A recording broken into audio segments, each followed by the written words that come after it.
El motivo pues de esta capacitación que vamos a ver hoy es hablar un poco acerca de los aspectos normativos. Les pedimos por favor que silencien los micrófonos. Muchas gracias.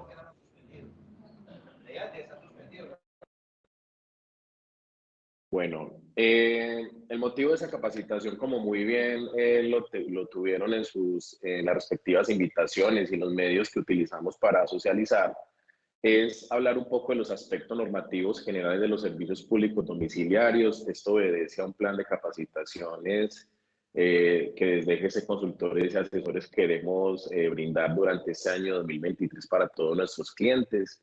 Aparte de esto, hemos dejado apertura libre para que varias personas que estén obviamente interesadas en conocer un poco este mundo, los aspectos normativos y otras empresas, también estén hoy, pues, obviamente en este espacio.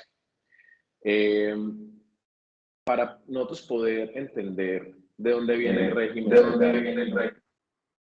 de los servicios públicos domiciliarios, es importante remitirnos al marco constitucional. Yo les voy a pedir un gran favor. Hay personas que tienen el micrófono encendido. Les pido el gran favor de verificar cada uno de sus equipos que obviamente el micrófono esté deshabilitado y también pues, obviamente las personas que estén llegando. La metodología que vamos a utilizar, esta conferencia dura aproximadamente 1 hora y media. El contenido es de más o menos 1 hora y media. Yo les propongo que terminamos por ahí a las 10:30 con el contenido y abrimos un espacio de 30 minuticos para que ustedes hagan las preguntas que consideren pertinentes. Justo en el momento en que terminemos el contenido, más o menos 10:30 de la mañana, les vamos a enviar por el chat un formulario para que por favor nos colaboren con el diligenciamiento de la asistencia. Y estamos pues pidiendo una información pues muy básica para el control de esta asistencia. Entonces, cuando terminemos el contenido a las 10:30, les pido el gran favor de diligenciar la encuesta y colaborarnos con las preguntas que al final tengan. Bueno, entonces, el marco constitucional de los servicios públicos domiciliarios, eso es algo muy importante para nosotros y es que el sector en el que nos desenvolvemos básicamente tiene unos principios constitucionales que están en esos 6 artículos de la Carta Política, artículos 365 a 370. Esto pues muestra en gran parte la importancia que tiene para el Estado social de derecho como el colombiano hablar de servicios públicos domiciliarios, garantizar la prestación eficiente que obviamente la Superintendencia de Servicios Públicos bien se esmera, obviamente para que las empresas realmente muestren esa ampliación de cobertura, los estándares de eficiencia, de calidad del servicio. Bueno, el artículo 365 constitucional establece básicamente estos 4 preceptos que tenemos allí. Los servicios públicos son finalidad social del Estado. Eso es totalmente claro en un Estado social de derecho, como les comentaba ahora. La obligación de que debe existir prestación eficiente y universal. La prestación debe ser obviamente con criterios de eficiencia y universalidad. Universalidad obviamente es el criterio de ampliación permanente de cobertura, de que todos realmente gocemos con servicios públicos domiciliarios. Este tema, el tercer punto, es muy importante porque antes del año 91, con este nuevo constitución política, antes del año 91 el Estado era el único prestador de servicios públicos en Colombia. Entonces, con ese artículo 365 se permite la liberalización en la prestación, donde personas públicas, privadas, mixtas pueden prestar servicios públicos domiciliarios y no solo el Estado, como sucedía hasta el año 1991. Sin embargo, este cuarto punto tiene que ver con, si bien el Estado permite la liberalización en la prestación, el mismo Estado se reserva el monopolio en la vigilancia y regulación. Eso lo dice el artículo 365. Entonces, básicamente, permito que diferentes actores, públicos, privados y mixtos, presten servicios públicos, pero el Estado sigue siendo monopolio en la vigilancia y regulación y hoy en día, pues obviamente esta vigilancia y la regulación la establece por medio de la Superintendencia de Servicios Públicos y la regulación por medio de las comisiones de regulación. Bueno, el artículo 366 vuelve y establece la finalidad social del Estado en términos de que el Estado debe ser proveedor de necesidades insatisfechas de saneamiento básico y establece también de que debe existir una priorización del gasto social en los presupuestos de la nación, de las alcaldías, para poder obviamente hacer procedente esa finalidad social que tiene el Estado en términos de los servicios públicos. El artículo 367 empieza a preconfigurar un poco la existencia de la ley 142 del 94. La Constitución del año 91, sin embargo, ya empieza a decir que existirá una ley en la cual se establecerán los criterios de calidad, continuidad y cobertura de los servicios públicos domiciliarios y establecerá el esquema tarifario. Esquema tarifario que tendrá en cuenta los criterios de costos, o sea que obviamente la Constitución reconoce que el servicio es oneroso y por ende debe tener un esquema de financiación y establece el principio que hoy seguimos utilizando en la aplicación de las metodologías tarifarias, que es el principio de solidaridad y redistribución. Entonces, si bien los servicios públicos domiciliarios tienen un costo, que es un costo elevado porque requiere obviamente inversiones en infraestructura muy altas, también las personas de mayores ingresos van a realizar un aporte, ese es el criterio de solidaridad y redistribución. Las personas de mayores ingresos realizan un aporte para que las personas de los estratos bajos, de menores ingresos, puedan asumir en parte el pago de los servicios públicos domiciliarios. Este es el criterio de solidaridad y redistribución, precisamente sobre el cual hoy los municipios cuentan con fondos de solidaridad y redistribución, que lo que hacen es tener obviamente recursos disponibles para poder otorgar los subsidios que requieren los estratos 1, 2 y 3. El artículo 300, entonces lo importante de ese artículo 367 es que empieza a preconfigurar la existencia de una ley que más adelante sabemos pues, que la ley 142 del 94, pero ya empieza a establecer que será una ley la que defina estas características. El artículo 368 establece la posibilidad de incorporar subsidios en los presupuestos de la nación para que las personas de menores ingresos puedan financiar el pago de los servicios públicos. Hay unos artículos constitucionales anteriores que prohíben de manera expresa la entrega de recursos a terceros, a personas que obviamente, digamos, pues, a la población como tal. Sin embargo, ese artículo 368 establece obviamente una excepción a esa restricción que establece un artículo constitucional y por ende permite que los municipios incorporen subsidios para que las personas de menores ingresos puedan financiar el pago de los servicios públicos. El artículo 369 nuevamente habla de una ley, pues existirá una ley que establecerá los derechos y deberes de los usuarios y establecerá los mecanismos de participación ciudadana. Y, por ejemplo, conocemos los comités de desarrollo y control social, que también eligen los vocales de control, que son mecanismos de participación ciudadana en torno a los servicios públicos domiciliarios que, como ustedes muy bien lo saben, son temas muy sensibles para, no tanto para la nación como finalidad social, sino para los usuarios, porque serán los derechos y deberes.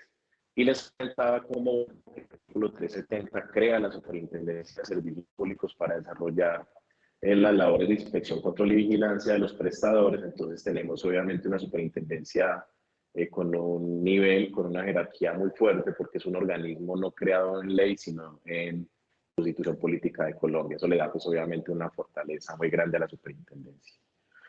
Bueno, después de hablar de estos 6 artículos, no dejen de estudiarlos. O sea, si uno realmente lee la ley 104, más o menos 186 artículos, tiene la ley 142, gran parte la dinámica de la elaboración de esta ley obviamente preconfigura su existencia con estos 6 artículos de la Constitución. Entonces, siempre es obviamente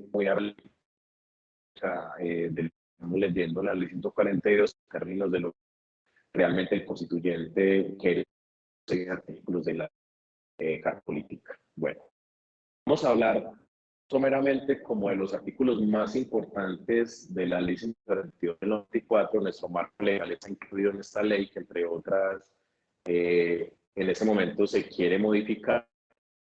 En ese momento un proyecto de ley que incorpora nuevos en la Ley 142 del 94. Entonces, esto para que no lo piensen también, porque en los próximos meses modificaciones sustanciales en la Ley 142.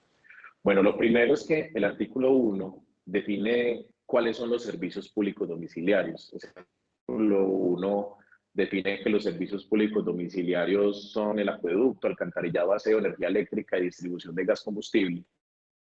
Hace varios años, cuando la telefonía no tenía el avance que tiene el día de hoy y era básica conmutada, también hacía parte de los servicios domiciliarios. Hoy, obviamente, el tema de telefonía está en la ley de TICS, pero en ese momento tenemos básicamente 5 servicios que son domiciliarios según el artículo 1 de la ley 142 del 94. La ley 143 del 94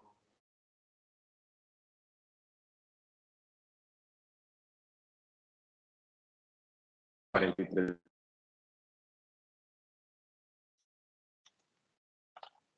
La ley 143 del 94 es la ley también del sector eléctrico. Entonces tenemos allí en la 143 aspectos muy importantes con ese servicio público domiciliario. Bueno, en términos de funciones y competencias, tenemos en los artículos 5, 7 y 8 los competencias que tienen los municipios, la nación en términos de los servicios públicos domiciliarios. Recuerden que estos servicios públicos, por disposición expresa del artículo 365 de la Constitución, son finalidad social del Estado, por ende corresponde a los municipios, departamentos y a la nación general tener obviamente competencias muy importantes en torno a la prestación efectiva del servicio. Salen los artículos 5, 7 y 8. Me preguntarán de pronto por el 6. Este artículo 6 es un artículo, digamos, mediante el cual las alcaldías, cuando son prestadores directos de servicios públicos, deben agotar un en el artículo 6, en el cual pues obviamente tiene que garantizar prácticamente la concurrencia y en el que las personas interesadas en la prestación de ese servicio público le corresponde al municipio definir la prestación, porque obviamente es finalidad social del Estado. Entonces la tiene que ver con esta característica, esta situación en la cual hoy en día se permite el municipio públicos, pues por medio de la Secretaría, solamente en los casos de los que demuestra agotamiento del artículo 6. Sí, me puede. Aquí va a preguntar. De parte de Nexa, saludo cordial. ¿De ahí me están escuchando bien? Sí, señor, lo estamos escuchando perfecto. Ah, qué bueno, que no había podido conectarme por el Teams, es como muy complicado. Pero bueno, ya estamos ahí, muchas gracias. No, ya. Bueno, listo. Entonces, les comentaba entonces que las competencias, las funciones y competencias están en los artículos 5, 7 y 8. Les comentaba también acerca de que el artículo 6 es un artículo que aplica cuando un municipio debe ser prestador directo de servicios públicos domiciliarios. Hilberto, qué pena, sí. no estamos viendo la presentación. ¿No? La presentación... Alguien que me confirme. Pero viendo? debe ser tu forma de visualización de la...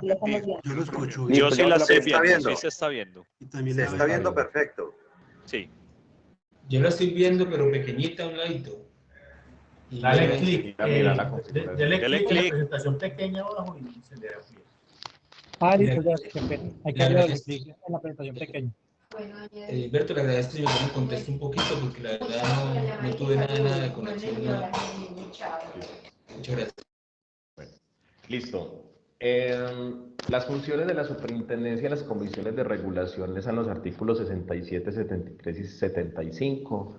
Recuerden además que las funciones de la superintendencia de servicios públicos fueron modificadas en la ley 689 del 2001, que fue obviamente una ley modificatoria de la ley 142 del 94. Entonces, en este tema yo siempre recomiendo consultar la ley 142 directamente de la página de Función Pública o de Alcaldía de Bogotá, donde aparece obviamente la ley o el decreto, el acto administrativo que estamos consultando con las respectivas modificaciones que ha surtido la ley o el decreto pues, que estamos evaluando. Entonces es importantísimo consultar esto directamente en página web, porque a veces los libros pues obviamente que uno tiene no recolectan o no compilan las modificaciones que han surtido los decretos y las leyes como tal.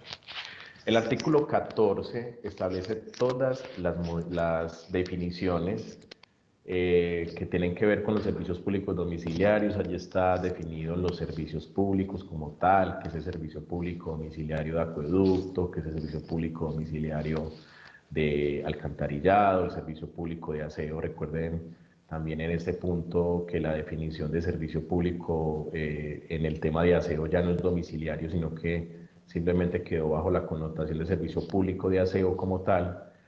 Todas estas definiciones están en el artículo 14 de la ley 142, pero han sido modificadas tanto por la ley 632 de 2000 como por la ley 689 del 2001. Algo muy importante, al final de la conferencia, en la encuesta de asistencia que ustedes van a llenar, a los correos electrónicos que nos registren, vamos a enviar copia del material para que ustedes, pues obviamente, después lo evalúen, lo analicen. Entonces, para que tengan la tranquilidad de que les vamos a enviar copia de la presentación a los correos electrónicos que registren. Bueno, respecto a los prestadores de servicios públicos domiciliarios, el artículo 15 de la ley 142 establece quiénes pueden prestar servicios públicos domiciliarios en Colombia. Se establece que son las empresas de servicios públicos, los productores marginales, entendiéndose esto como las personas prestadoras que autoabastecen un servicio. Eso es un productor marginal, una persona que autoabastece un servicio público domiciliario. Los municipios prestadores directos tienen un asterisco allí porque en este punto, como les comenté anteriormente, el artículo 6 establece que la condición para que el municipio pueda ser prestador directo es que haya un agotamiento preliminar del artículo 6, garantizar la concurrencia de oferentes primero, y ya en el caso de que no existan empresas interesadas, si el municipio puede asumir la característica de prestador directo. Y las organizaciones autorizadas, que son básicamente entidades sin ánimo de lucro, por ejemplo, hoy que estamos en el tema del reciclaje en Colombia, el esquema de aprovechamiento, las organizaciones que se están conformando por recicladores de oficio están obviamente asumiendo la característica de organización autorizada, según artículo 15 de la ley 142 de 94. El régimen tributario y jurídico está en los artículos 17 a 26. Por regla general, los servicios públicos domiciliarios, independientemente de la naturaleza jurídica, están sujetos a un marco jurídico especial de derecho privado. Sin embargo, tengan muy en cuenta que hay unas excepciones a la aplicación del derecho privado para las empresas que son de característica oficial. Para esto, la resolución CRA 943 de 2021 establece qué tipos de contratos que realizan tanto las alcaldías como las empresas de servicios públicos deben garantizar principios rectores del Estatuto General de la Contratación. Entonces, en esto, la resolución CRA 151 dice qué tipos de contratos, por ejemplo, uno de ellos es la entrega de infraestructura para que ese contratista que adquiere la infraestructura pueda cobrar tarifas a sus usuarios finales. Ese tipo de contrato en la resolución CRA 151 del 2001 está tipificado como un contrato en el cual para empresas de servicios públicos que son oficiales deben garantizar la concurrencia de oferentes. Entonces allí, si bien las reglas generales de derecho privado, régimen jurídico especial, hay unas excepciones que están obviamente planteadas tanto en el artículo 31 de la ley 142 del 94 como en la resolución CRA 943 de 2021. El régimen laboral también está en los artículos 41 a 44, para que obviamente ustedes los analicen muy bien artículo por artículo. Aquí estamos pues obviamente hablando de un resumen muy general. El control general de los servicios públicos domiciliarios, la gestión y resultados, el control interno y la auditoría externa de gestión y resultados están en los artículos 45, 46 y 51. donde, por ejemplo, hoy en día la auditoría externa de gestión y resultados básicamente es para empresas privadas, las empresas oficiales con característica oficial o las personas prestadoras de menos de 2.500 usuarios no están obligadas a tener auditoría externa. Para esto, la Corte en una sentencia estableció que la excepción que se aplica para que las empresas oficiales no tengan auditoría externa obedece a que el control fiscal lo realiza la Contraloría General y por ende, pues obviamente no es necesaria la constitución de una auditoría externa.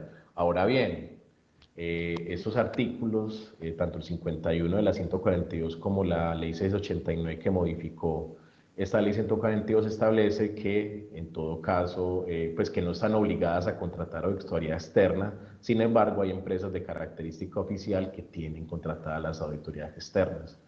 Entonces, existiría esa posibilidad también de que las empresas oficiales que bien consideren necesarios sus estatutos o que estén de pronto cotizando en bolsa o algo así, tengan obviamente contratada la auditoría externa. Los artículos 62 a 66 establecen el control social. Obviamente recuerden que el artículo 369, perdón, de la Constitución establece pues que la ley determinará la participación ciudadana en los servicios públicos. El control social está en estos 5 artículos donde pues básicamente se establece la obligación que tienen las alcaldías de conformar los comités de desarrollo y control social.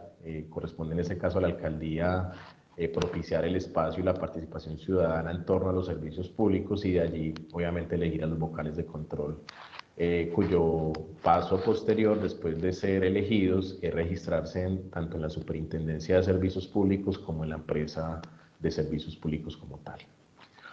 El régimen tarifario, no sé si recuerdan ahora que vimos los 6 artículos de la Carta Política.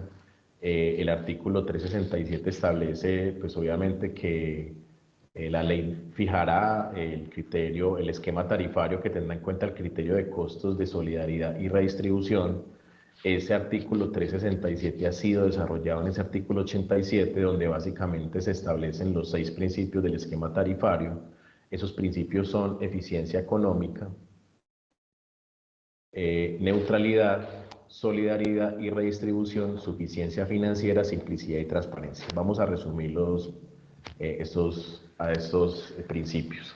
La eficiencia económica. La eficiencia económica es un principio a favor del usuario, donde básicamente lo que el regulador establece es, bueno, yo a la empresa de servicios públicos le voy a garantizar la suficiencia financiera, es decir, que sus costos y gastos y necesidades de inversión se conviertan en tarifa, pero para yo garantizarle esto, yo necesito que el prestador me garantice que esos costos son eficientes, o sea, que donde necesitas, por decir algo, 3 operarios de barrido, pues no tengas contratado 8 o 10, y por eso es que la Comisión de Regulación ha evolucionado en los marcos tarifarios que hemos venido implementando desde el año 2001, ha ido desarrollando criterios de eficiencia. Entonces hoy hay criterios de eficiencia, por ejemplo, laboral, tenemos criterios, por ejemplo, de eficiencia en aseo, hay muchos, donde por ejemplo se establece cuál debe ser la eficiencia de un operario, por ejemplo, de barrido, la eficiencia promedio país, la eficiencia en recolección, el transporte, más o menos la velocidad de transporte en carretera de un vehículo compactador. Entonces se establecen unos principios, unos indicadores de eficiencia sobre los cuales la comisión establece el criterio pues, de suficiencia financiera del prestador. Entonces la eficiencia económica lo que busca es eso, es como todos los costos y gastos se convierten en tarifa, garantíceme que esos costos y gastos son eficientes. Esa es la eficiencia económica. La neutralidad es un principio mediante el cual las personas que tienen las mismas características deben ser tratadas de una misma manera desde el punto de vista tarifario. Por eso es que, por ejemplo, hoy los usuarios de los estratos 2 o estrato 3 pagan exactamente lo mismo porque se busca la evaluación del principio de neutralidad. Ahora bien, eso no quiere decir que no puedan existir marcos tarifarios diferentes en un área de prestación de servicio, por ejemplo, entre el área urbana y el área rural. Hoy hay varios municipios en el país que tienen marcos tarifarios diferenciales Para esto hay que saber muy bien si nos estamos enfrentando en la aplicación del marco tarifario al régimen de libertad vigilada o al régimen de libertad regulada. El régimen de libertad vigilada es que el prestador puede establecer libremente su esquema tarifario siempre y cuando lo informe a los usuarios y a las entidades de control y de regulación.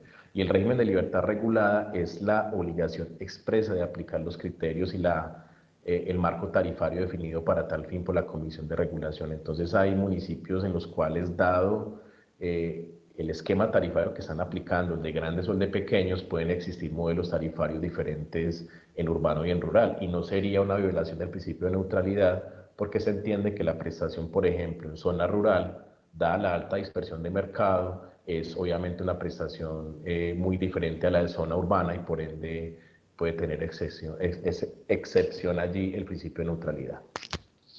Solidaridad y redistribución, como lo habíamos evaluado inicialmente, es el principio mediante el cual las personas de mayores ingresos realizan un aporte para que las personas de menores ingresos puedan financiar el pago de los servicios públicos. Más adelante, la Ley 1450 del 2011, en el artículo 125, estableció los niveles máximos y mínimos de subsidios y de contribuciones. Los niveles máximos de subsidios hoy que están en ese artículo 125 de la Ley 1450 son 70, 40 y 15 para los estratos 1, 2 y 3, y las contribuciones mínimas para los estratos 5, 6, comercial e industrial, están en 50, 60, 50 y 30 según ese artículo 125. Es importante tener en cuenta dos cosas. Primero, que corresponde al Consejo Municipal, en la evaluación del presupuesto anual, establecer y adoptar mediante acto administrativo, que es un acuerdo, la aplicación de esos porcentajes. Es una función exclusiva del Consejo y para ello debe surtirse un procedimiento que está en el decreto 1077, mediante el cual las empresas de servicios públicos antes del 15 de julio de cada año deben presentar a la alcaldía la información del requerimiento de subsidios que tendrán para la próxima vigencia. Con esta información que reciben las alcaldías antes del 15 de julio, la alcaldía obviamente prepara, en la preparación de su presupuesto, que se hace normalmente en noviembre, diciembre ante el Consejo Municipal, establece si los recursos son suficientes para cubrir esos déficits, o en cuyo caso, si no son suficientes, obviamente propondrá la modificación del acuerdo municipal en materia de subsidios y de aportes. Entonces, también tengamos muy en cuenta, compañeros, la obligación que tenemos antes del 15 de julio para poder presentar ante el municipio el requerimiento de subsidios del año 2024 y de esta manera las alcaldías puedan hacer un buen ejercicio. Estos acuerdos municipales, después de expedirse, pueden tener una vigencia máxima de hasta 5 años. O pueden modificarse antes cuando las condiciones de requerimiento de subsidios así lo requieran, pero pueden tener una vigencia máxima de 5 años para que lo tengan en cuenta. Bueno, la suficiencia financiera se las comenté ahora, es el principio ya a favor del prestador. Cuando la eficiencia económica protege al usuario de pronto de una aplicación de un costo ineficiente, la suficiencia financiera le dice al prestador, tranquilo que con la aplicación de este esquema tarifario te va a garantizar la recuperación de costos y gastos sin necesidad de inversión. Y la simplicidad y transparencia es un principio pues, que desafortunadamente no se cumple mucho, y es que establece que los marcos tarifarios serán simples y serán pues, de fácil entendimiento para los actores. En esto la Comisión ha ido mejorando un poco. De hecho, hoy existen marcos tarifarios diferenciales para tamaños de mercado mayores o menores a 5.000 suscriptores. Sin embargo, este principio de simplicidad y transparencia a veces es muy difícil garantizarlo porque precisamente corresponde a la Comisión de Regulación simular un mercado en competencia. Ustedes saben que, por ejemplo, el servicio de acueducto es un mercado donde poca competencia hay. De pronto en aseo sí hay un poco más de competencia y por ende, para poder el regulador, en este caso Comisión de Regulación, simular un mercado en competencia, obviamente tiene que anexar al modelo unas variables que hacen que ese régimen, obviamente, o ese marco tarifario sea un poco complejo de estudiar y de asimilar. Bueno, el artículo 90 de la misma ley 142 establece los elementos de la fórmula tarifaria. Los elementos de la fórmula tarifaria, según ese artículo 90, es un cargo fijo, un cargo por unidad de consumo y un cargo por conexión. Sin embargo, establece el mismo artículo 90 que, so pena de que la comisión pueda establecer mecanismos de aplicación tarifaria diferentes. Hoy, por ejemplo, los servicios de acueducto, alcantarillado y aseo nos regimos bajo este esquema. Tenemos un cargo fijo en los 3 servicios, un cargo por unidad de consumo en los 3 servicios. Y en acueducto y alcantarillado, un cargo por conexión que se paga una sola vez y que debe reflejar los costos reales en que incurre el prestador para hacer esa conexión. Por eso es que básicamente la comisión y la superintendencia en diferentes conceptos han establecido que los derechos, los mal llamados derechos por acceso al servicio son ilegales y por ende se escapan obviamente de la aplicación de este cargo por conexión.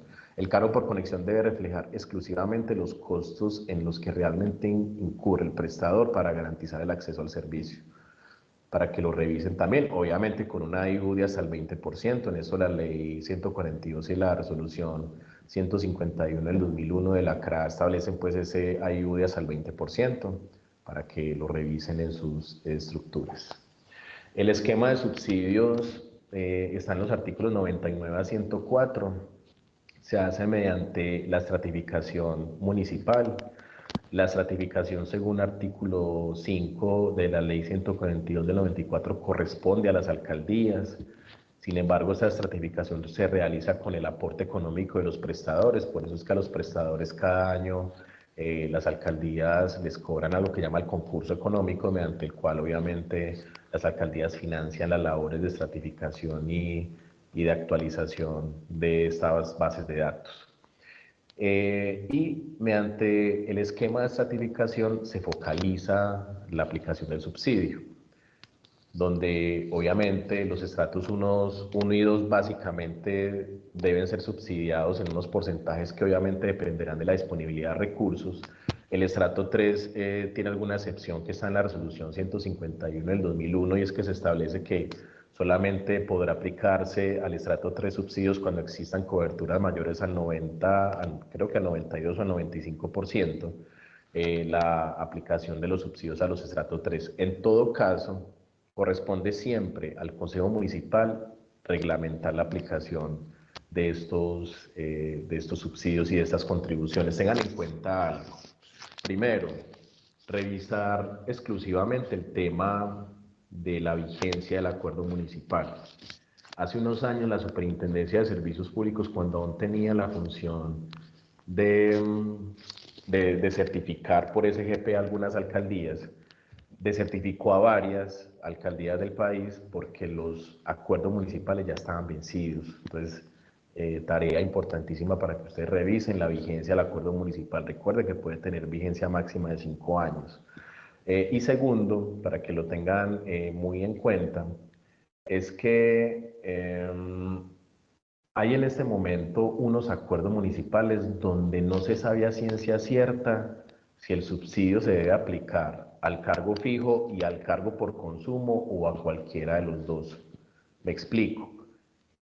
Los consejos municipales, obviamente, en su libertad de establecimiento de estos acuerdos municipales, pueden determinar si el subsidio se aplica solo al cargo fijo, solo al cargo por consumo o a ambos. No necesariamente cuando un acuerdo municipal dice el subsidio del estrato 1 será 70%, no necesariamente eso significa que se aplique a los dos, tanto a cargo fijo como a cargo por consumo. Entonces, en ese tema es súper importante revisar los acuerdos de tal manera que se establezca subsidio del estrato 1, tanto para cargo fijo y tanto para cargo por consumo. Si es 70 para ambos, pues que diga cargo fijo 70, cargo por consumo 70, porque se han generado controversias en algunos actos administrativos donde debido a que no existe como esa sutileza, esa frase de si aplica para ambos cargos, hay unos problemas a veces en la transferencia de recursos por parte del Fondo de Solidaridad, y es precisamente porque los acuerdos a veces no son claros. Bueno.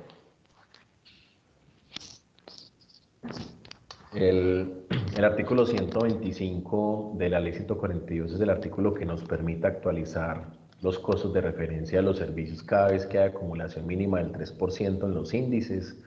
Tenemos hoy en día la facilidad de que en el servicio de acueducto de alcantarillado el único indexador es el IPC, De hecho, en marco tarifario de aseo de pequeños prestadores, resolución CRA 853 del 2018, también dejan un solo indexador que es el IPC, pero en aseo, los que están sujetos hoy a 720 del 2015, o sea, prestadores de más de 5.000 suscriptores en zona urbana, tienen varios indexadores que son salario mínimo legal vigente, IPC, IPCC y el índice de horas ambientales, donde cada mes hay que estar consultando los índices que publica la comisión reguladora y en el caso que exista acumulación mínima del 3%, puede hacerse procedente la aplicación de ese indexador.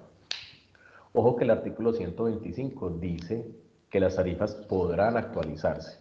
Ese podrá es un elemento bastante importante porque hay alcaldías que a veces no los actualizan por ese 3% y no están obviamente cayendo en ninguna imprecisión jurídica o normativa, dado pues que el artículo 125 no establece que deberá, sino que podrá actualizarse.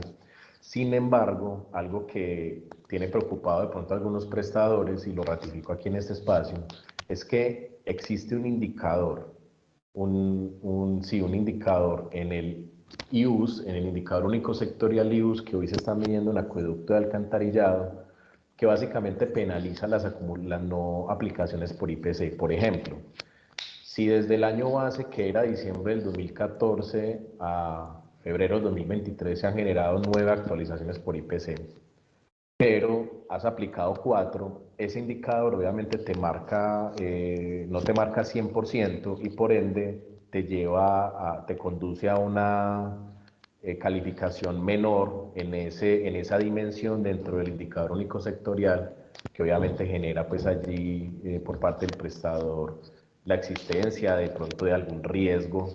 Recuerden que el IUS se clasifica por riesgos altos, riesgos medio bajo. Entonces, cuando no tengo todos los indicadores sincronizados en un 100%, pues obviamente voy a estar siempre en un nivel de riesgo que no es el mejor. Entonces, allí en este IUS, en una dimensión específica, básicamente se penaliza a los prestadores que no aplican las indexaciones.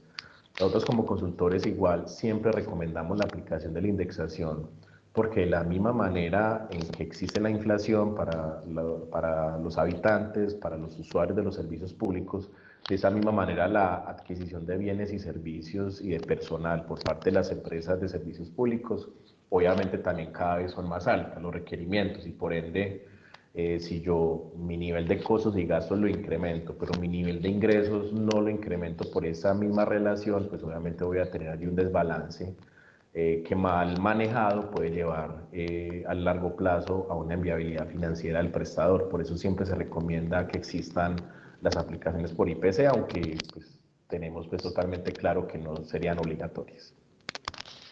El contrato de servicios públicos está reglamentado en los artículos 128 a 133. Allí, por ejemplo, el artículo 128 básicamente establece la definición de un contrato de servicios públicos. La definición es, el contrato es un mecanismo mediante el cual la empresa de servicios públicos presta un servicio a favor del usuario a cambio de un precio en dinero. Eso es básicamente el objeto de un contrato de servicios públicos. Este contrato es consensual, que se entiende que es vinculante para todas las personas que están en el área de prestación de servicio, a excepción de cláusulas especiales. En este tema también tengan muy en cuenta de que si yo voy a fijar con un usuario cláusulas especiales que no son uniformes, como funcionan en los demás usuarios, les voy a hablar un ejemplo.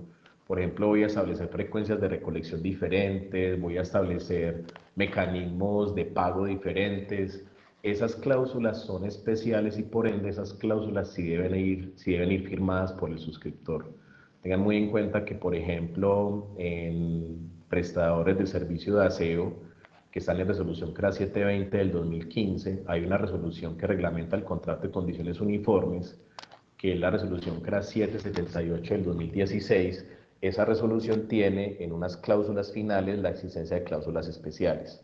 Entonces, obviamente allí tenemos la necesidad de, en el caso que tengamos suscriptores con características especiales, la obligación de que esas cláusulas deban ir firmadas por la empresa, por el suscriptor como tal. El artículo 144 y 146 establecen el tema de medición del consumo.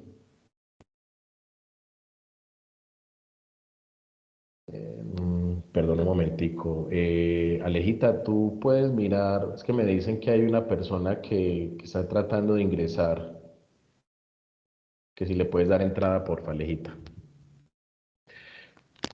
Bueno, ese artículo 144 y 146 establece la obligación de la medición. El artículo 146 es muy importante porque básicamente el 146 dice de que es derecho tanto de la empresa como del suscriptor. Ojo con esto.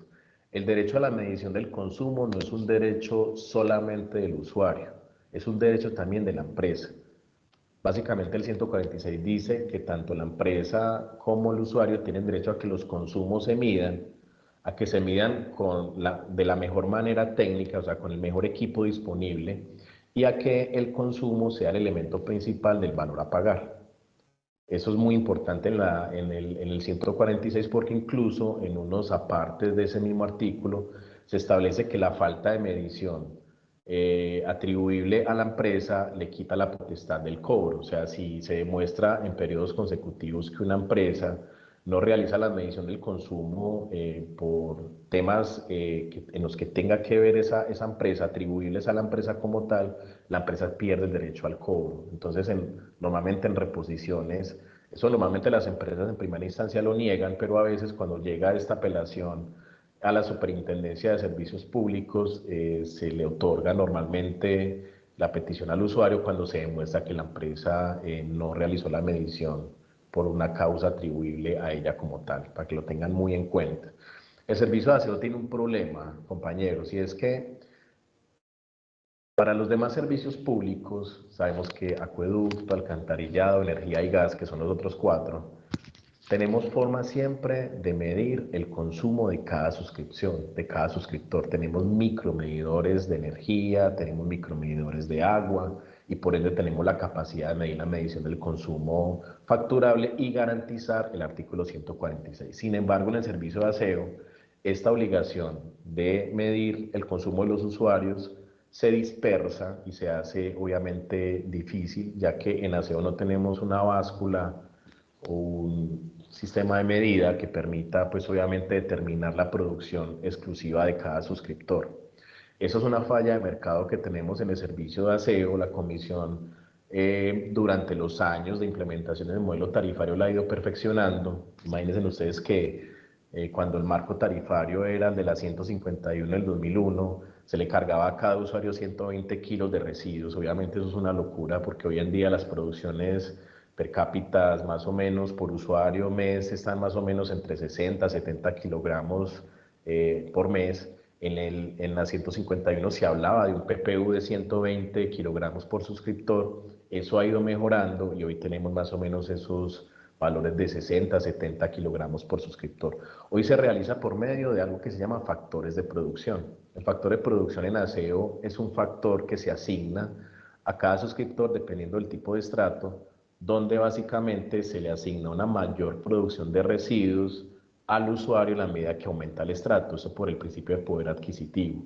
Si bien esto no es, no es la garantía exacta del artículo 146, la Comisión ha ido evolucionando y, por ejemplo, hoy, con la implementación de los nuevos modelos tarifarios que tienen dentro de la agenda regulatoria para este año, uno de los mecanismos que van a revisar es la asignación de los residuos sólidos en el servicio de aseo, el mecanismo de distribución, porque, por ejemplo, hoy en día el pequeño productor comercial está obviamente castigado porque independientemente de la generación puntual que tiene ese usuario, se le carga un factor de producción de 2.44. ¿Qué quiere decir esto?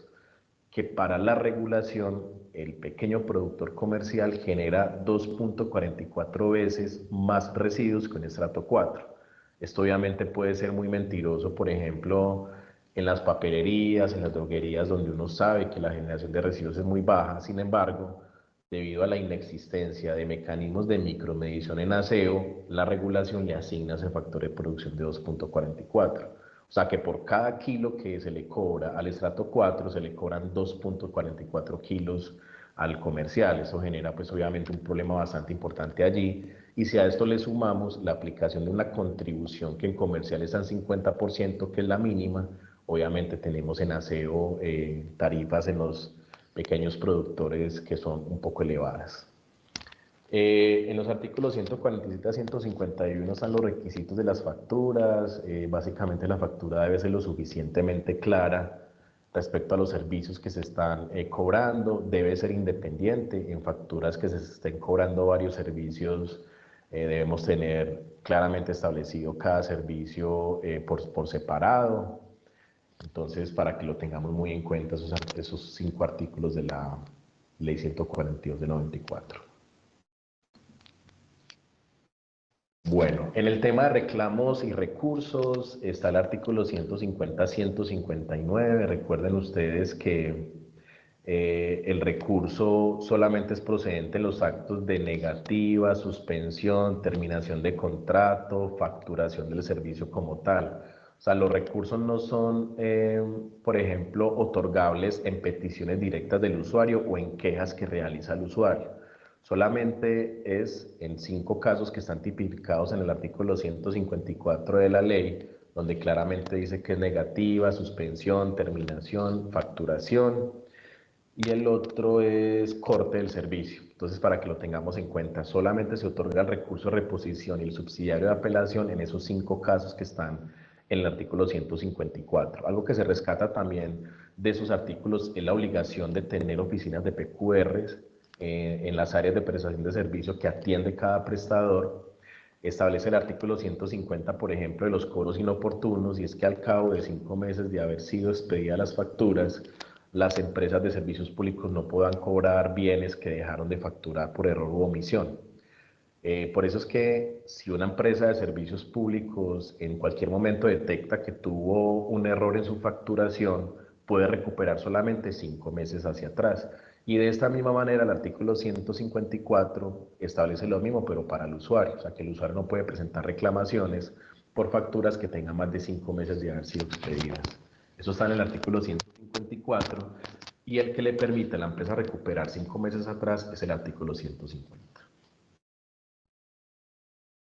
Bueno, listo. Nosotros tenemos, y de verdad que afortunadamente, porque por ejemplo yo en estos días he estudiado unos temas de energía y veo pues que en energía no existe como lo que nosotros actualmente tenemos en acueducto, alcantarillado y aseo, y es el tema del decreto único reglamentario y lo que posteriormente hace la Comisión de Regulación respecto a la resolución, que también es compilatoria. Nosotros hoy tenemos un decreto único reglamentario, eso es lo que traduce el DUR, decreto único reglamentario 1077 del 2015. Ese decreto único reglamentario es un decreto de todo el sector de vivienda y de servicios públicos, vivienda, ciudad y territorio. Ese es el decreto que también les recomiendo que cuando lo vayan a consultar, lo consulten directamente en la página de Función Pública o lo consulten de Alcaldía de Bogotá, donde permanentemente lo actualizan. Por ejemplo, el decreto que salió el año pasado, que modificó el 2412 del 2018, respecto al IAT, al incentivo al aprovechamiento y tratamiento, quedó incluido en el 1077. O sea, permanentemente lo que hace CEDUR es incorpora los decretos que van saliendo y quedan todos compilados en este decreto único reglamentario. Por eso hoy no se habla del decreto 302 del 2000 y el 229 del 2002, que son los decretos reglamentarios en acueducto y en alcantarillado, sino que se habla siempre del DUR 1077. Lo mismo en aseo. En aseo, el 2981 del 2013 aún existe, solo que está compilado en el 1077. Entonces siempre se habla en términos del decreto único reglamentario 1077 del 2015. Entonces, si damos una miradita aquí hacia atrás, vemos de que nosotros tenemos esta pirámide donde tenemos allá en la parte alta como jerarquía los 6 artículos de la Constitución Política de Colombia, 365 a 370, de obligatoria lectura permanente por parte de los que trabajamos en ese sector. Tenemos un marco jurídico, Ley 142 del 94, que tiene pues obviamente un desarrollo bastante amplio de todos preceptos y principios de calidad, continuidad, cobertura, inversiones, contratación, régimen jurídico. Tenemos un decreto único reglamentario 1077 del 2015, por ejemplo, el decreto que les estaba comentando ahora, que tiene que ver con la entrega de la proyección de subsidios antes del 15 de julio, que es el decreto 1013 del 2015. Sí, 1013 del 2000, no, 1013 del 2005. El 1013 del 2005 también está compilado en el RUT 1077. Entonces, todo lo que necesitemos consultar vía reglamentaria, o sea, vía decreto, que tenga que ver con servicios públicos de acueducto, alcantarillado y aseo, lo tenemos que consultar en el DUR. Y de la misma manera, tenemos una resolución compilatoria, que es la 943 del 2021, donde la comisión permanentemente también está incorporando las modificaciones. Por ejemplo, en ese momento se viene hablando de la modificación del factor de productividad en aseo para este año. Está en consulta pública en ese momento ese proyecto de resolución. Si mañana lo reglamentan, esa resolución se incorpora en la 943 del 2021, o sea que basta simplemente con que ingresemos a la página de la CRA, www.cra.gov.co, busquemos allí resolución CRA 943 del 2021 y allí la vamos a tener actualizada de manera permanente con las normas que van saliendo cada año. Y cada vez que salgan normas, se entienden compiladas en esta 943.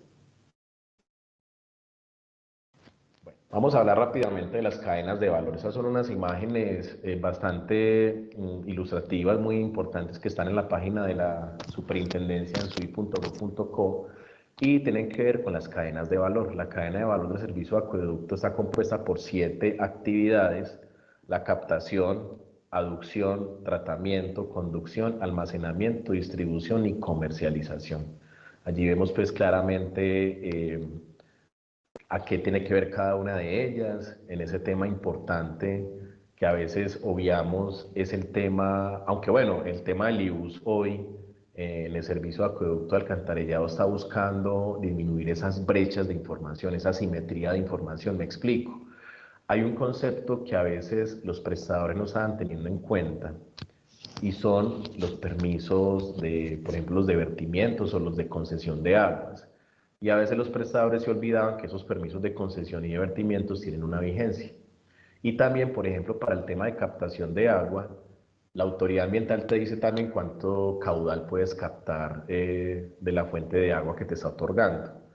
Hoy en día, por ejemplo, hay un indicador en el IUS que mide exclusivamente eso. Bueno, ¿cuál fue el caudal otorgado por la autoridad ambiental en litros por segundo?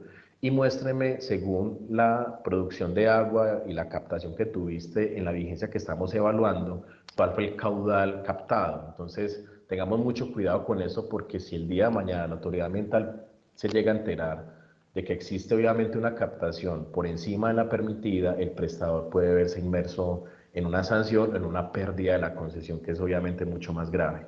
Tener mucho cuidado con la diferencia que hay entre el caudal autorizado y el caudal captado. Esto lo está midiendo hoy muy bien el IUS.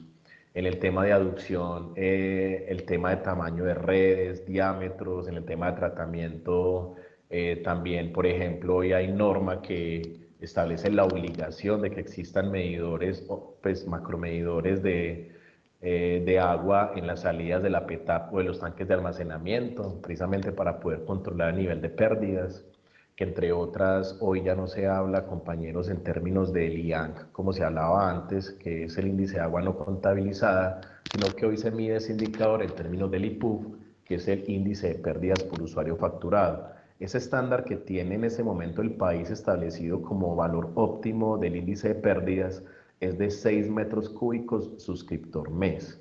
Sería muy interesante que ustedes lo estuvieran evaluando. De hecho, el IUS lo mide permanentemente cada año con la medición de ese indicador para establecer qué tan lejos estamos, obviamente, de ese estándar de eficiencia de 6 metros cúbicos. Porque, entre otras, los prestadores que están hoy sometidos a resolución CRA 688 del 2014 debían trazarse un plan de cumplimiento para poder disminuir el IPUF y llevarlo a unas disminuciones que establecía allí la resolución, que era disminuir el 50% de la brecha al año 5 y el 75% de la brecha al año 10. Me explico. Digamos que el prestador tuvo un IPUF de 10 metros cúbicos suscriptor mes. Y lo tuvo en el año base, que fue 2014, los que aplicaron metodología 688. Quiere decir que tengo 10, mi meta es 6, quiere decir que la brecha es 4. La brecha es 4 metros cúbicos suscriptor mes. Las empresas tenían hasta el 5º año tarifario para disminuir esa brecha en un 50%. O sea, para el caso del ejemplo que les estoy contando, ese prestador que inició con 10 debía llegar al año tarifario 5 con un IPUF de 8 metros cúbicos suscriptor, debió haber disminuido la mitad de la brecha. Y el año tarifario 10 tiene que llevar el 75% de la disminución de la brecha. O sea, la regulación no te lleva a que tengas que llegar al año tarifario 10 con 6 metros cúbicos suscriptor mes, sino que tengas que llegar con el 75% de la disminución de la brecha. Esos indicadores es muy importante que los estemos midiendo permanentemente. Aquí tenemos las 7 actividades que tienen que ver con la cadena de valor del servicio de acueducto. En el tema de comercialización, importante, contrato de condiciones uniformes. Los que están hoy, obviamente en los nuevos modelos tarifarios, tanto de pequeños como grandes, la comisión posteriormente, en unas resoluciones que sacó en 2016 y en 2017, estableció los modelos de los contratos de condiciones uniformes aplicables a esos marcos tarifarios.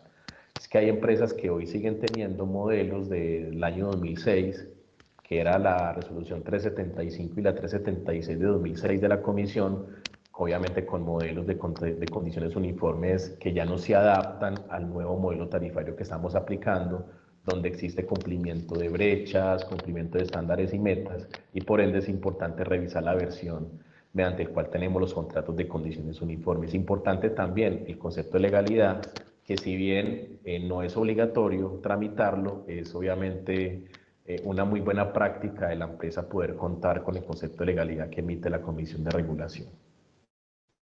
Bueno, la cadena de valor del servicio de alcantarillado, después de que nosotros como usuarios utilizamos esa agua apta para consumo humano que nos provee nuestro prestador de servicios, tenemos obviamente una descarga. Esa descarga de esas aguas residuales son recolectadas por unas redes y transportadas a un sistema de tratamiento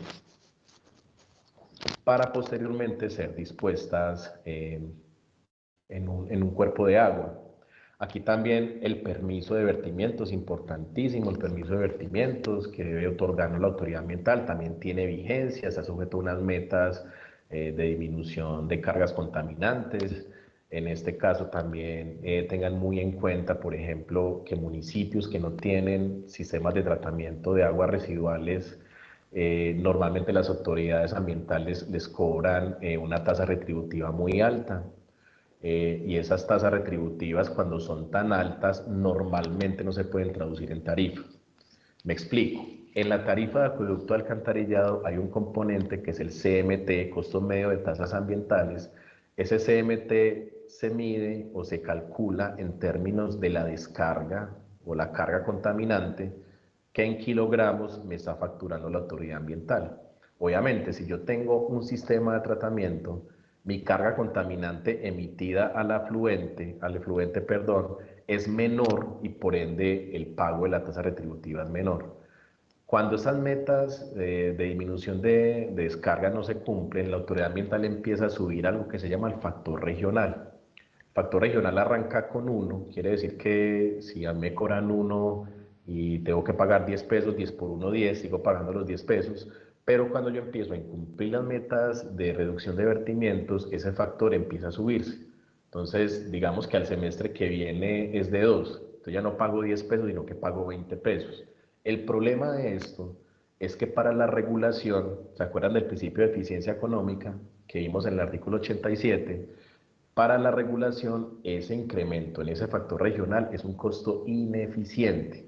Y por ende la comisión solo permite trasladar un factor regional de 1 al usuario. O sea, yo termino pagándole 20 pesos a la autoridad ambiental, pero termino trasladándole al usuario 10 pesos, porque esos 10 que me están cobrando de más son ineficientes para el regulador y se pierden en el esquema tarifario, para que lo revisen también en las facturas que emiten la autoridad ambiental en sus empresas prestadoras, qué tal estamos de factores regionales para proponer disminuciones, porque ese delta que tenemos allí lo está perdiendo la empresa.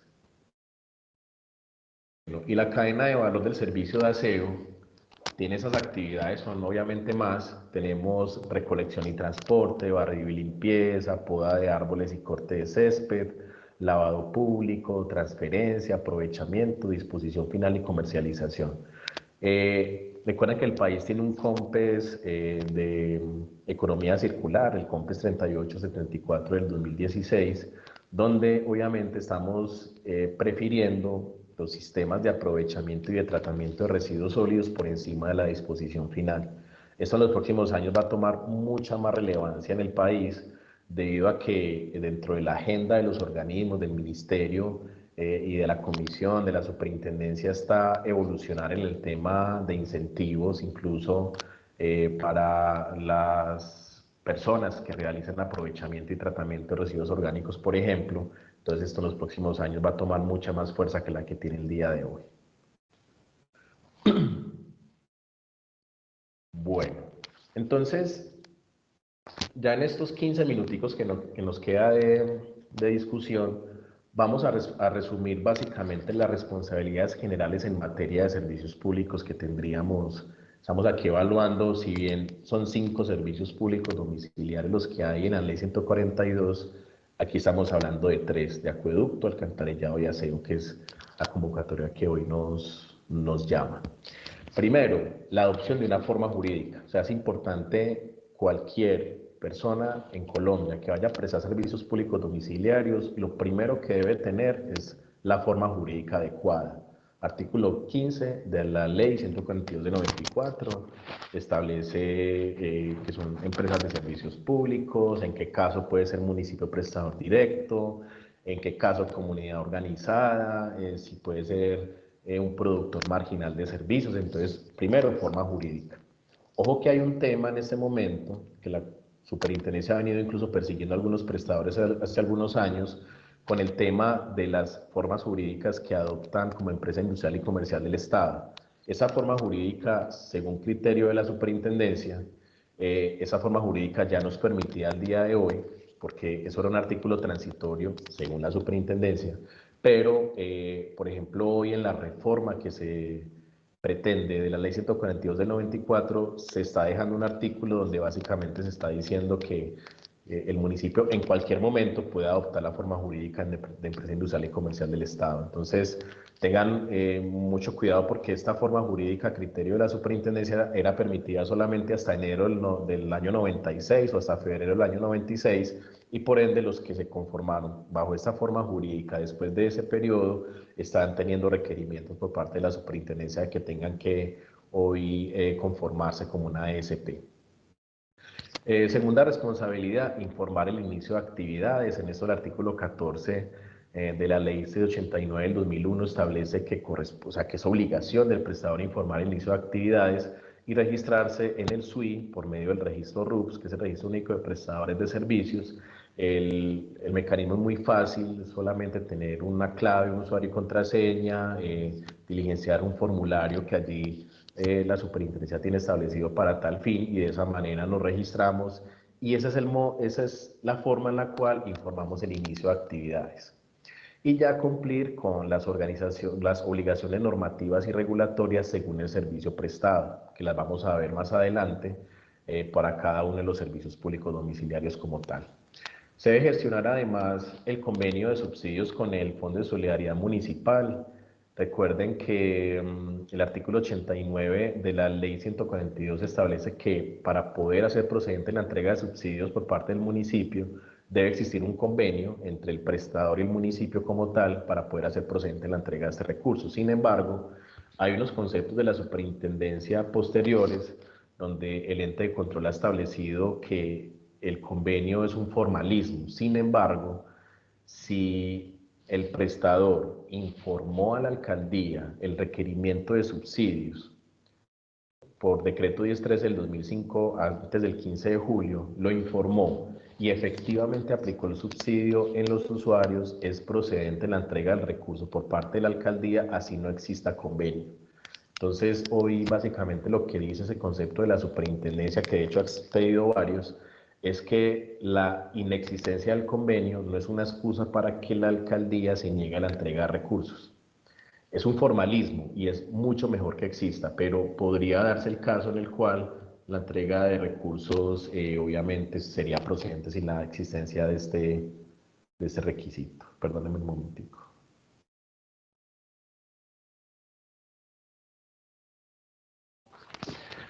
Bueno. Entonces, vamos a hablar de los requisitos, digamos, de las obligaciones de los prestadores de servicios de acueducto de alcantarillado. Primero tenemos que saber en qué esquema tarifario nos estamos moviendo. Al igual que en el servicio de aseo tenemos un esquema tarifario para menos de 5.000 suscriptores y para más de 5.000 suscriptores.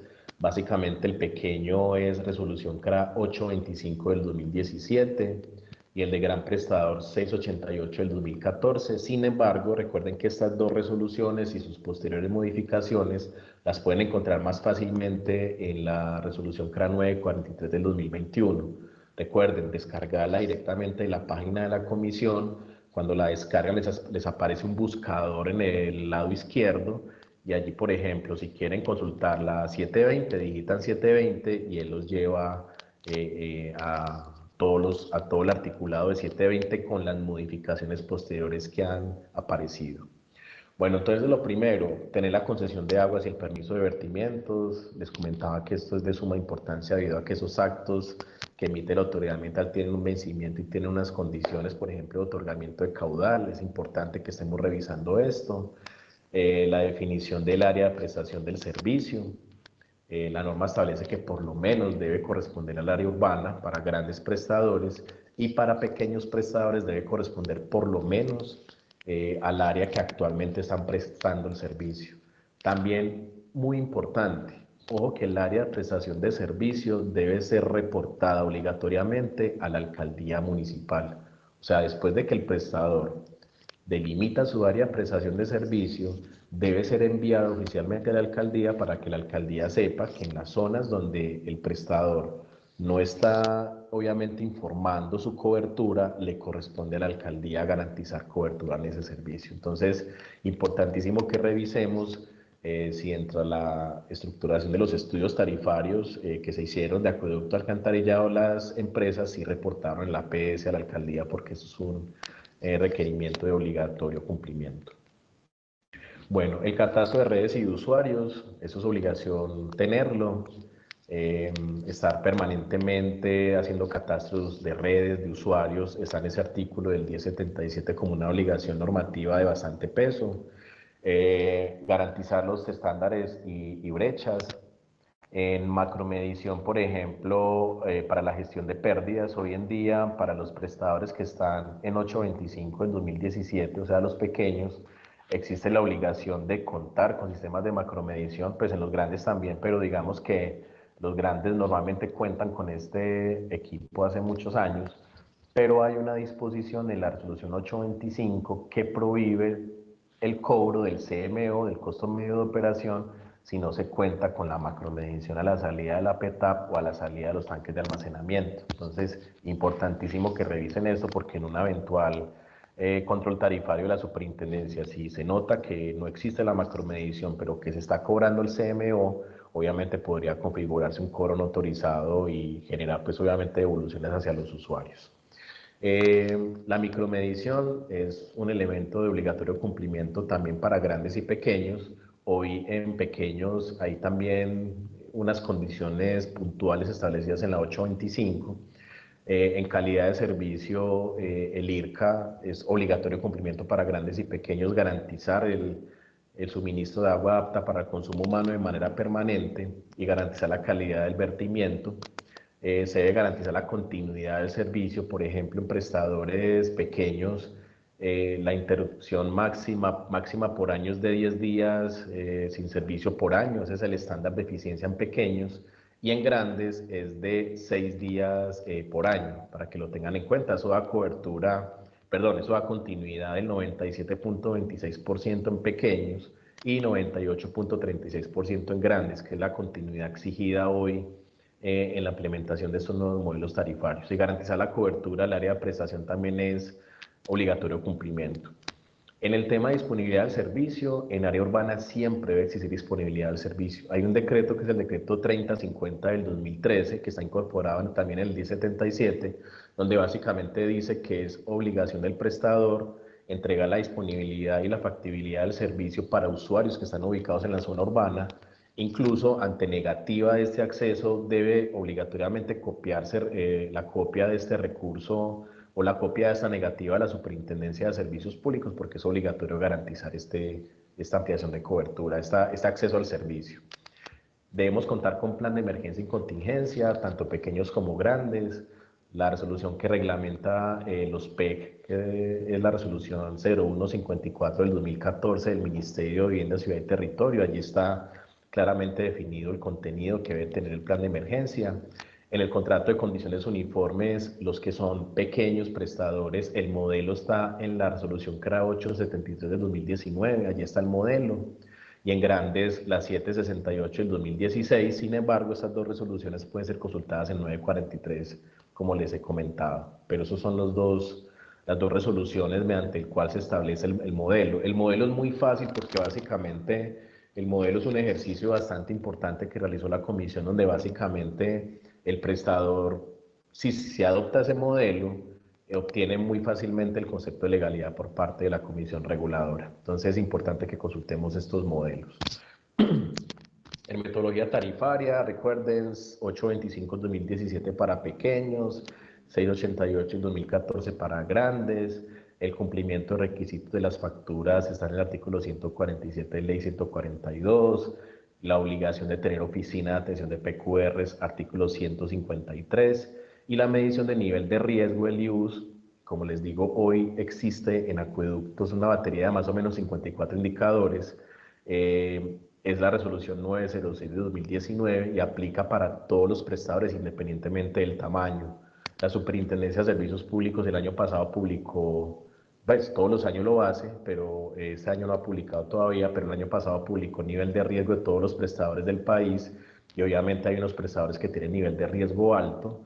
Esto quiere decir que si esos prestadores con nivel de riesgo alto no mejoran ese indicador, van a necesitar una inspección especial por parte de la superintendencia. Y la verdad, no creo que estemos interesados en tener un control especial por parte de la superintendencia, sino más bien ser autosuficientes y poder paulatinamente mejorar el indicador. El indicador tiene un problema, compañeros, incluso va a ser un problema que se va a extrapolar al de aseo, y es que la inexistencia de información reportada en el SWING es un insumo para hacer que el indicador sea malo. O sea, la base mediante el cual se calculan los indicadores siempre será información en SWING. Entonces, si la información no está en SWING, el indicador es cero, así estés cumpliendo. Entonces, importantísimo primero mejorar los estados de reporte en el SWING para de esa manera, con la información ya certificada en el SWING, poder hacer un buen cálculo del indicador y poder tener un indicador que sea realmente válido. Bueno, en aseo, les voy a ir pidiendo un favor, muchachos, ya estamos terminando. Vayan por favor llenando la asistencia que ya en el chat, no sé si se les envió o ya en ese momento se les va a colgar en el chat, por favor, llenan la asistencia. Recuerden que a esos correos electrónicos registrados vamos a enviar copia de la presentación y vamos a seguir enviando información porque en los próximos meses vamos a seguir haciendo eventos de capacitación masiva para que sigan asistiendo. Bueno, en el servicio de aseo también tenemos el margen de los 5.000 suscriptores para definir quién es pequeño y quién es gran prestador. También tenemos la obligación de definir una APS, área de prestación del servicio, también con la obligación de informarla a la alcaldía. Por favor, verifiquemos si esa APS sí fue informada a la alcaldía. En el tema de estándares y brechas sigue existiendo la obligación de contar con rutas selectivas. Sí existe en el PGIRS la obligación de tener estas rutas selectivas. Nosotros tenemos algo muy importante en aseo y es que los PGIRS, que son los planes de gestión de residuos sólidos, son vinculantes. O sea, todo el tema allí que establecen en términos de ruta selectiva, de frecuencias de recolección de no aprovechables, de horarios de recolección, de restricciones horarias, el PGIRS nos tiene que marcar línea para poder nosotros, de acuerdo a ese PGIRS, estructurar el programa de prestación del servicio. Establecer las frecuencias y horarios de recolección, es tener los inventarios y frecuencias de barrido y de CLUS. Recuerden que el CLUS que es el costo de limpieza urbana por suscriptor. Allí están las actividades de poda de árboles, corte de césped, lavado público, limpieza de playas, e instalación y mantenimiento de cestas. Esta información debe estar en el PEGIRS porque, o remitida por la alcaldía, porque la obligación que tiene el prestador en términos de la intervención de barrido y de limpieza urbana es única y exclusivamente sobre los inventarios que la alcaldía le haya reportado al prestador. Debe existir recicladores de oficio y programa de aprovechamiento en los municipios y un esquema de prestación del servicio que normalmente la alcaldía es la que define el esquema de prestación del servicio. Hoy hay municipios en el país que tienen, por ejemplo, áreas de servicio exclusivo. Esos son esquemas que obviamente la alcaldía, dada la complejidad del mercado que tiene, deben estudiar para mirar si son procedentes o no, pero básicamente todo eso se consulta en el PEGIRS. El contrato de condiciones uniformes, también tenemos modelos en aseo, para pequeños es la 894 del 2019 y para grandes la 778 del 2016. En el tema de estudio de costos y tarifas, en pequeños es la 853 del 2018 y en grandes la 720 del 2015.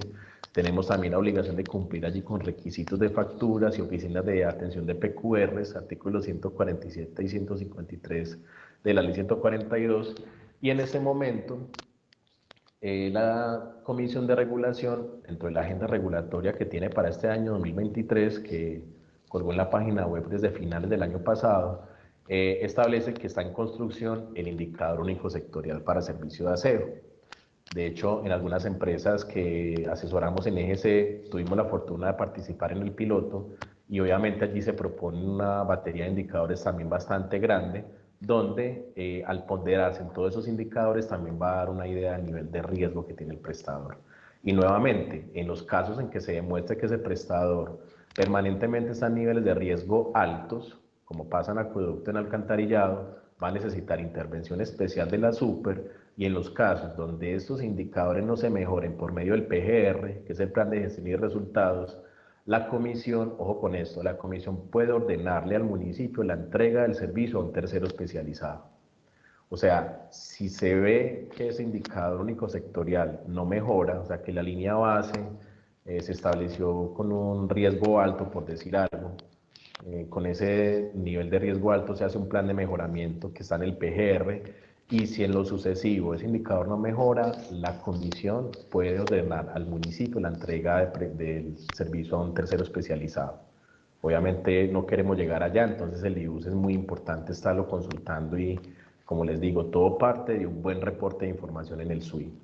Requerimientos especiales en aseo, hay que tener base de operaciones en las áreas de prestación donde prestamos el servicio, debemos tener un programa de prestación del servicio. Para esto hay una resolución del ministerio que es la 288 del 2015, allí están los requisitos o los componentes que debe tener el programa de prestación. También tenemos el PEC, que es el Plan de Emergencia y Contingencia, que está en la resolución 154 del 2014 también del ministerio, los acuerdos de barrido y CLUS.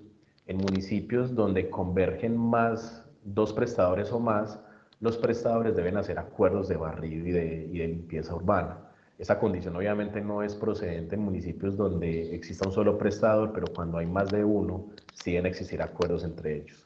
Y importante, el tema de comité de conciliación de cuentas de aprovechamiento. Ustedes saben pues que a raíz de la evolución que ha tenido el servicio de aseo, hoy la actividad de aprovechamiento se factura de acuerdo a unas toneladas que publica la Superintendencia de Servicios Públicos mensualmente, y de acuerdo a esa información, a la liquidación y al recaudo que tiene el prestador, se convoca un comité de conciliación de cuentas cada mes y obviamente se entregan los recursos a los prestadores de aprovechamiento. Bueno, los próximos eventos de capacitación que vamos a tener es de registro RUPS y generalidades del SUI. En esto pues estamos preparando un contenido donde básicamente les vamos a mostrar la forma en la que se ingresa a la página, la forma en la que se puede tener el registro, cómo se maneja un validador. Eso lo vamos a tener en los próximos meses, por eso es importante el registro de cada uno de ustedes.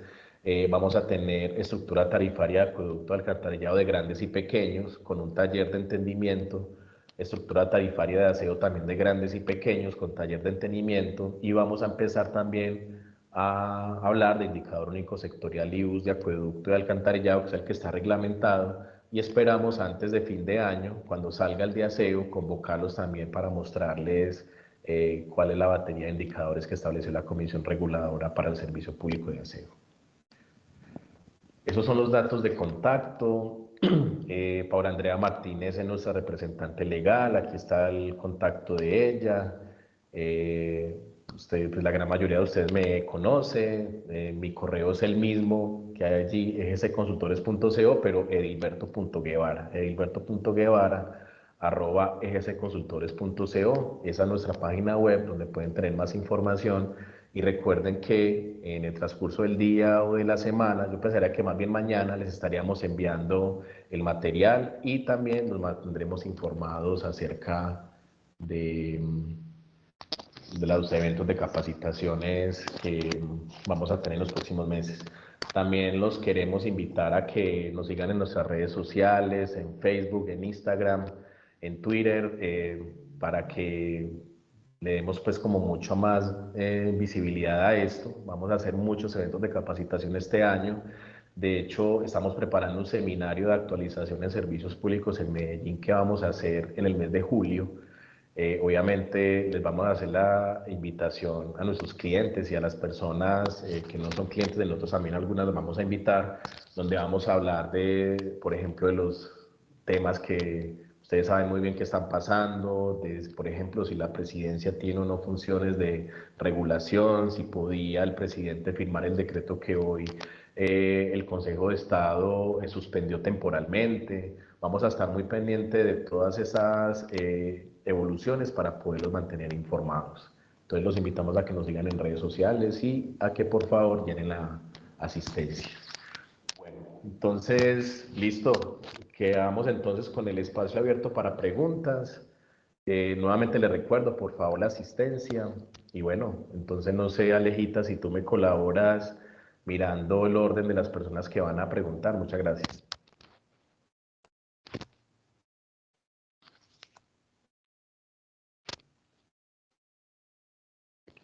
O si todo quedó claro, maravilloso.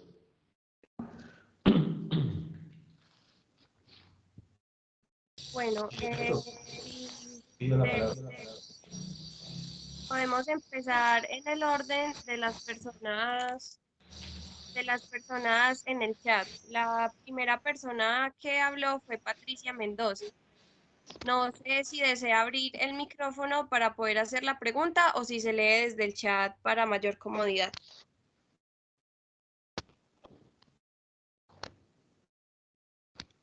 Patricia Mendoza, tú nos dirás. Si quieres, prendes el micrófono y nos cuentas.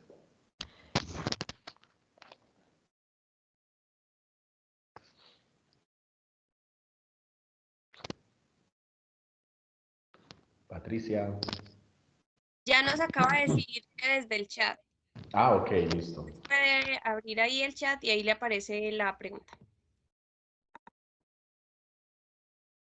Bueno, en el chat aparece la pregunta. Entonces, la pregunta es, si se tiene actualizado el CCU, el Contrato de Condiciones Uniformes, de acuerdo a la resolución CRA 778 del 2016, y se cuenta con el concepto de legalidad de la CRA, pero más adelante hay actualizaciones del PEGIRS y se actualiza el CCU, ¿se debe nuevamente solicitar el concepto de legalidad ante la CRA? Sí.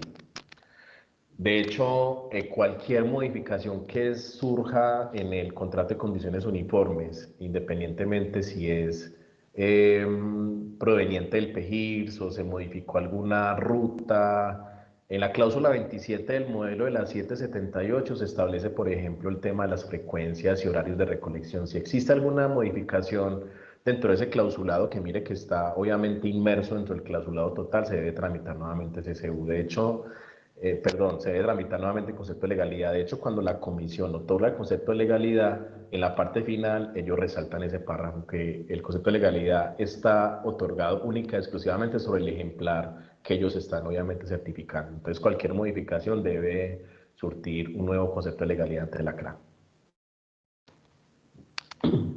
Bueno, la siguiente pregunta es de parte de Daniel Rojas Cerón, entonces si desea puede encender el micrófono.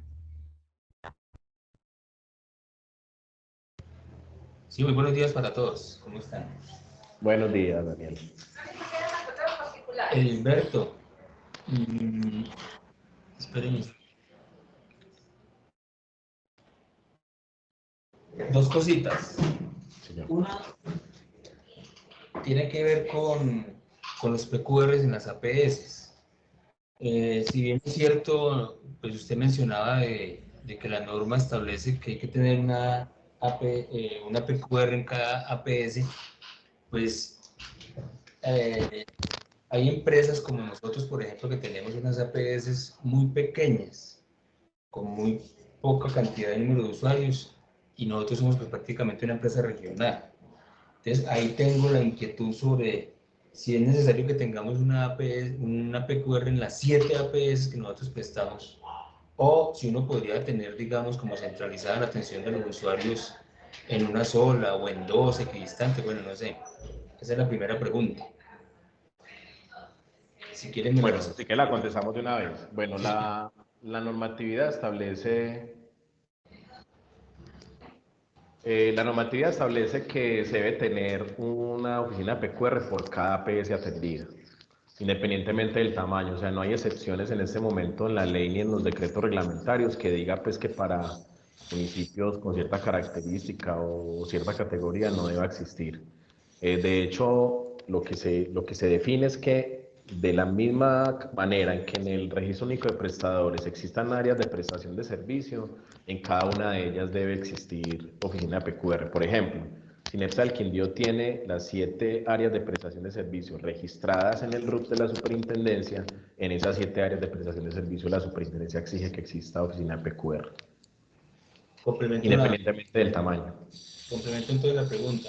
Teniendo las 7 PQRs, que así lo tenemos desde que nació NEPSA, lo que uno podría tener es horarios, digamos, por días o algo así. O sea, constantemente pues que esté abierto, como hace la energía aquí en el Quindío, que ellos tienen unos centros de atención, pero los abren, los lunes abren el de Circasia, los martes abren el de Salento, y sucesivamente. Sí, señor, eso sí se puede hacer, siempre y cuando obviamente sea ampliamente informado al usuario y siempre y cuando las líneas de atención al usuario y los mecanismos de erradicación de PQR de manera virtual estén habilitados por parte del prestador. Muy bien, me queda muy complacida con la respuesta. La segunda, no sé si sería más bien como un comentario, es que usted menciona que no es obligación para el traslado de los recursos de los déficits como resultado del balance de los subsidios y las contribuciones que los municipios deben de realizar a las empresas del prestador, que exista un convenio. Pero nosotros tenemos aquí en algunos momentos del año inconvenientes precisamente porque se agotan los recursos del convenio y toca hacer o adición al convenio existente o hacer un convenio nuevo cuando se pase de un año a otro. Y a nosotros no nos trasladan los dineros si no está ese convenio firmado, el acta de inicio. Es más, algunos municipios nos tratan como si nosotros fuéramos un contratista del municipio para efectos de ese traslado del déficit, aun cuando uno les menciona que esto es un régimen especial, que es del Fondo de Solidaridad y Restitución, que es donde tienen que tomar los dineros, que esto inclusive sancionatoriamente le da a los alcaldes el pago con su propio pecunio de algunas multas y cosas por el incumplimiento a esos días que se tienen después de erradicada la factura para el traslado de los dineros. Es muy complicado y por más conceptos que hay de la super y de todo, es bastante difícil lograr que ellos por su propia cuenta vean que están llegando los 30 días y trasladen los dineros cuando el convenio no está, cuando no se ha firmado, cuando hay inconvenientes por algún documento que están pidiendo que nunca han pedido, en todo ese tipo de cosas. Entonces ahí creo que es una problemática que toca que se ajuste muy bien porque las empresas sufrimos por eso. Nos toca trasladar recursos de otras partes para poder cumplir con la prestación del servicio, porque si usted no cumple, pues igual los tiene a ellos pues, haciendo el seguimiento y el control. Sí, Daniel, es muy desafortunado porque precisamente la superintendencia en los conceptos basa ese criterio precisamente en el artículo 368 constitucional, donde obviamente el criterio de solidaridad y redistribución es un principio constitucional. Entonces, yo les decía ahorita que pues por conveniencia y para evitar ese tipo de situaciones, sí, los convenios deben procurar en estar firmados y estar operando, pero la superintendencia en muchos conceptos ha establecido que la falta de este convenio no es un requisito para que las alcaldías nieguen el traslado de recursos, y más cuando el prestador garantiza que se está efectivamente aplicando hacia el suscriptor. Entonces, yo pensaría, Daniel, que podemos, en los conceptos que nosotros tenemos, basarnos y mirar a ver si le damos una consulta un poco más especializada a la super, o un documento a la alcaldía, obviamente explicando la situación que está ocurriendo y dando las explicaciones desde el punto de vista del concepto de la super. Y hay algo adicional que le comento. Una de las amenazas más constantes que sufren las empresas prestadoras con este tema de los déficits y el traslado correspondiente son los constantes cambios en las personas que están en las secretarías de planeación, en los auxiliares que manejan el tema de revisar la información que los prestadores entregamos. Porque cada que hacen estos cambios, entonces el que llega no conoce el tema, y tiene uno que inclusive hacer reuniones extraordinarias para explicarles que esto es un régimen especial, que esto es aquello, que esto es lo otro, que no somos contratistas, todo esto. Y eso también ha ocasionado a veces inclusive demora en los pagos, porque ellos no entienden qué es esto. Entonces ahí también habría algo que hacer en derecho para que ojalá estas personas no cambien tanto, existan unos procedimientos en los municipios de esto para que el que llegue pues lo asuma, y esa responsabilidad de no entender el proceso no afecte financieramente y nuestro flujo de caja. Listo, Daniel, si quieres lo revisamos entonces. Nosotros ayudamos a revisar ese tema. Bueno, muchas gracias, muy atento. Con gusto, Daniel. Bueno, la siguiente persona es Floralba Gómez para la pregunta. Entonces, si desea, puede encender el micrófono. Muchas gracias. Floralba, no me vaya a corchar, que usted es amiga mía, Flor. Gilberto, lo que uno no sabe lo consulta, ¿cierto? Eso no es problema. Bueno, muchas gracias, muy interesante, porque a pesar de que uno está hace ya varios años en el sector de servicios públicos, siempre se aprenden temas nuevos. Bueno, tengo dos consultas. Una relacionada con lo que mencionaba ahorita Daniel de Ribacedo, y es respecto al pago por parte de los municipios en relación a los déficits que se puedan generar al aplicar los porcentajes de subsidios y contribuciones. O en el caso de los prestadores de servicios públicos, el traslado de las contribuciones del superávit en caso de que se dé. Haya o no haya convenio, pues ya queda claro de que el pago es obligatorio, porque la norma sí lo establece.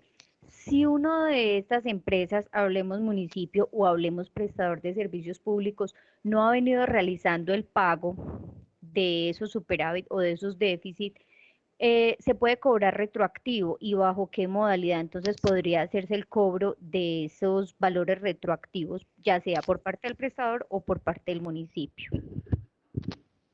Precisamente el concepto de la superintendencia abarca el tema retroactividad y dice de que básicamente si el prestador cumplió con la obligación de reportar la información antes del 15 de julio en términos del decreto 1013 del 2005, es procedente la aplicación del retroactivo también.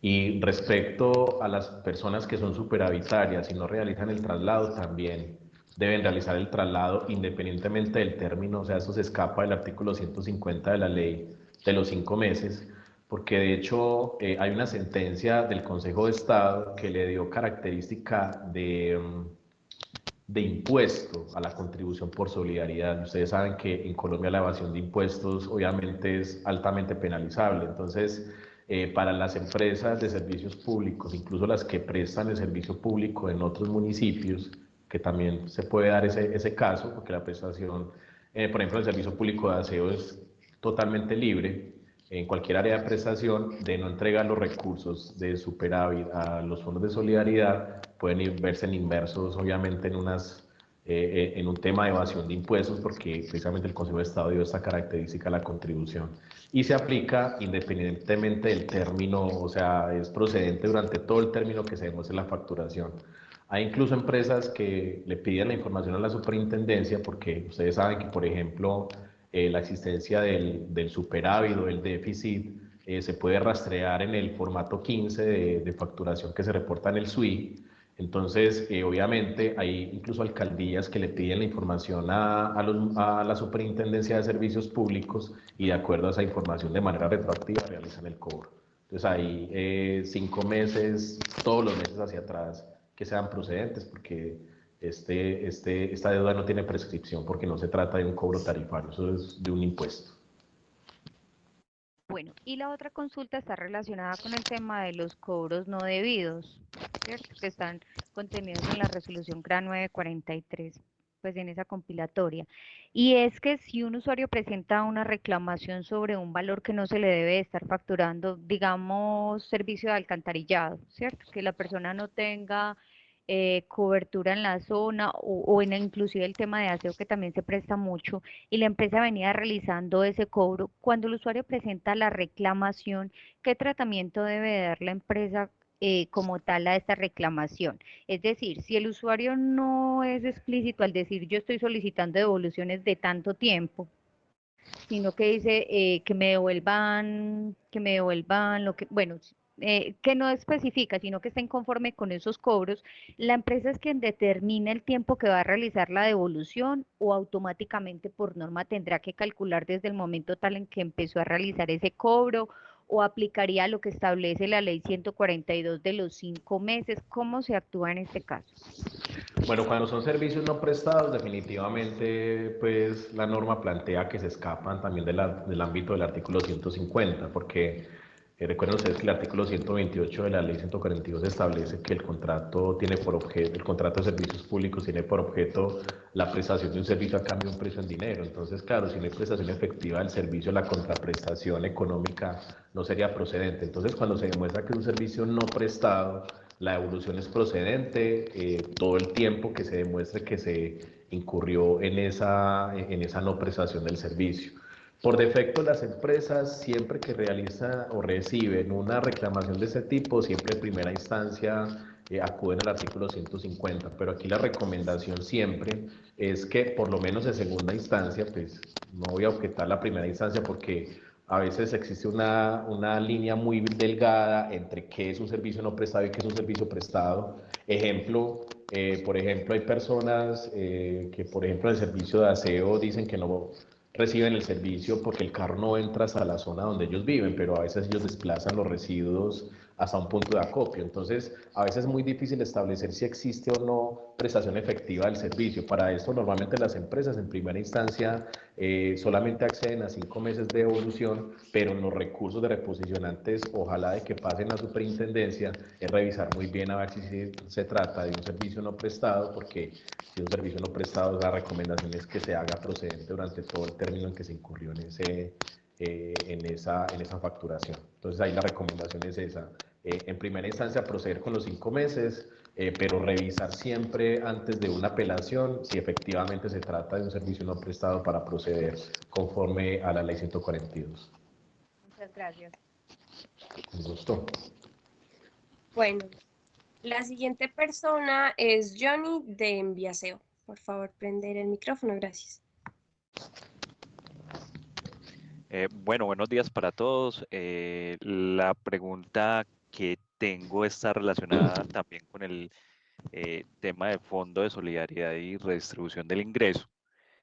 Ahorita cuando Edilberto pues tocó este tema no me quedó muy claro cuando hablaba, cuando el Consejo Municipal saca, digamos, un acuerdo donde establece los porcentajes de subsidios y contribuciones para, digamos, para el tema de aseo.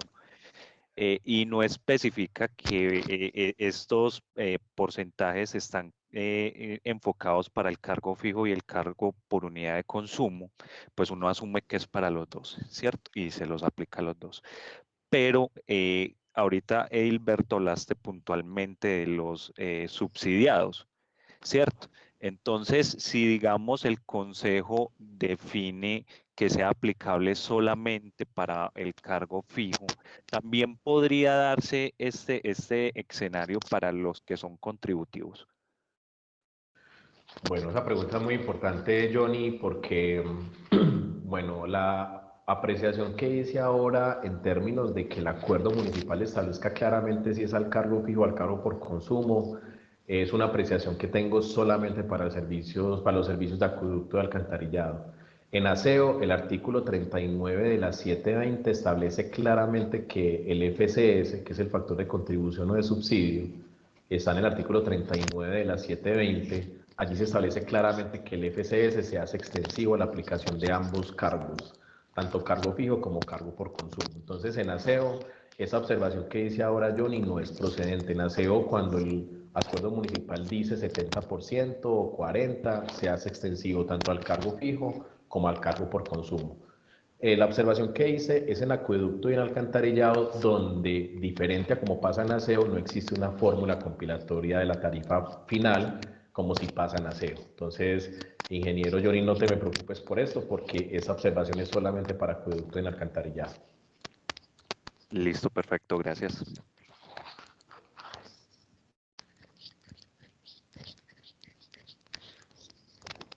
Bueno, no sé. Momento, no hay más manos arriba y en el chat no hay ninguna otra pregunta. No sé si de pronto alguien desea hacer otra pregunta o ya todo quedó muy claro. Bueno, yo creo que ya estamos como claros. Muchas gracias. Sí me colaboraron con el diligenciamiento del formulario de asistencia. Yo supongo que sí. Recuerden que allí les vamos a enviar el material, se los vamos a enviar a más tardar mañana y las invitaciones a los próximos eventos. Vamos a hacer unos talleres muy chéveres en las próximas capacitaciones. Vamos a tratar, el de hoy sí era imposible hacerlo con taller porque hoy era muy teórico, pero por ejemplo el de SWIRUX, el de tarifas, acueducto, alcantarillado, tarifas, aseo, todos los demás los vamos a hacer con taller. Entonces, muchas gracias por la asistencia, nos mantendremos informados y bueno, un feliz día para todos. Muchas gracias por estar acá.